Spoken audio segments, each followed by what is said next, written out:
মায়েরা কিন্তু সবই পারে, যে কোনো বিদেশি খাবারকে দেশি বানাতে বেশি সময় লাগে না। চলো আজকে পাস্তাটা কিন্তু ওইভাবেই বানিয়েছি।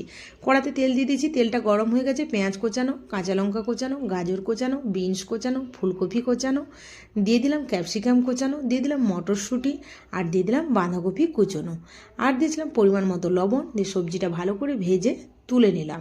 এরপরে দুটো ডিমকে ভালো করে ফেটিয়ে নিলাম। কড়াতে কিছুটা পরিমাণ তেল দিয়ে ডিমটা দিয়ে ডিমের ভুজিয়া বানিয়ে নিলাম।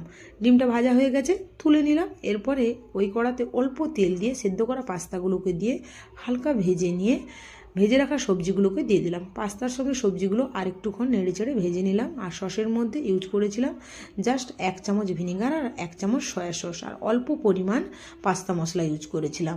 আর ভেজে রাখা ডিমগুলো দিয়ে দিলাম। পাস্তা একদম রেডি, খেতে অসাধারণ হয়েছিল। সসের পরিমাণ খুবই কম ছিল, মশলার পরিমাণও কম ছিল, ছিল প্রচুর পরিমাণে সবজি।